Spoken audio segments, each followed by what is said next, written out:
The letter addressed to the President bears the signatures of the Archbishop of Colombo, 5 bishops and 34 assistant bishops. The letter has been directed to the President, highlighting a litany of factors which have not been unearthed as of yet, including certain recommendations made by the Presidential Commission of Inquiry, facts revealed through evidence and revelations made by parliamentarians. The report of the first committee appointed to probe the attacks, which was led by Vijit Maralguda, had been presented to former President Sirisena expeditiously. But the report was not released to us. The Parliamentary Select Committee appointed to probe the attacks highlighted the negligence of officials.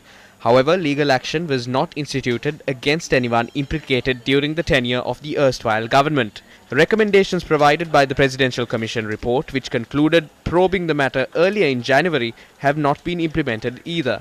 Minister Sarath Weerasekara, the minister in charge of the police, has paid attention to this matter, claiming around 40 people will be charged in connection to the incident within this month. However, details of who will institute legal action have not been revealed. We cannot declare this investigation complete by simply moving court against figures who are already under arrest and were marginally involved in this conspiracy. There are many dubious areas in this investigation. Certain recommendations on officials have not been implemented as of yet. Justice has not been meted out in that regard. Instead, such figures act as if they have been vindicated from that culpability. It brings great anguish to our citizens when such figures act and express certain opinions. These are the personalities who allowed people to be killed. Hence, these figures are connected to this murderous crime. මරන්නට අපිව නැති කරන්නට ඉඩ හැරපු කට්ටිය. ඒ නිසා මේ කට්ටිය මේ මිනිමැරුමට සම්බන්ධයි. මේ Taman හොඳටම දැන. An individual who neglected his duties and failed to take suitable action over the matter had made an insulting remark. He is an influential figure in society. He expressed these remarks to the police when it was proposed they be arrested. But today, that individual bears an influential position. Do they not bear a conscience? Are they not responsible for failing to take action knowing of such an attack? We have all these questions. The Indian intelligence had notified and warned our security personnel on the matter.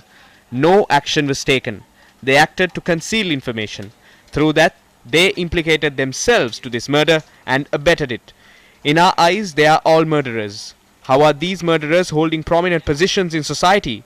Is that justice? Why are attempts being made to cover up evidence without being probed further? The government conceded Sarah Jasmine had not died in Sainda Marudu since her DNA was not found from the site where the blast in Sainda Marudu occurred. Sarah is the wife of Hastoon, who carried out the suicide attack at the Katuapitiya shrine. Later, they exhumed the bodies and set out to determine if Sarah's DNA can be found. This is farcical.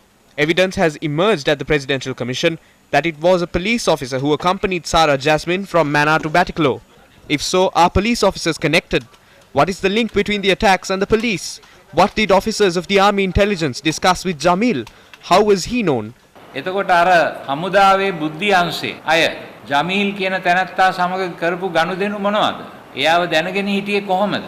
ඒ නිසා අපිට මේ මතු පිටින් පේන සාක්ෂි වලට අමතරව Apart from the information on the surface, several ideas which have emerged raise questions as to whether this attack was masterminded by a broader group than those currently implicated in the attacks. Unless an extensive investigation is conducted on that particular fact, one cannot conclusively end this investigation. One fact remains constant. Governments will come and go, but the truth will be unearthed one day. On that day, a proper judgment of those who attempted to conceal information will be delivered. No one can get away with a crime. Your conscience will speak. Therefore, I would like to request all the leaders of this nation, tap into your conscience and see. These were lives of 269 people. Limbs had been dismembered. A group of conspirators robbed those people of the opportunity to live happily. ඒ මිනිසුන්ට ගෞරවාන්විතව Tamanගේ ජීවිතය ඉදිරියට ගෙන යන්නට ඉඩ දුන්නේ නැහැ කුමන්ත්‍රණකාරයෝ පිරිසක්. ඒ නිසා මේ කුමන්ත්‍රණයේ සාධාරණීය ඉෂ්ට වන තුරු This struggle will not be abandoned until justice is meted out. We will not accept facts swept under the carpet. All the facts we have brought up must be examined thoroughly and exposed to the nation. Steps must be taken to make available to the public all reports published in connection to the April 21st attacks.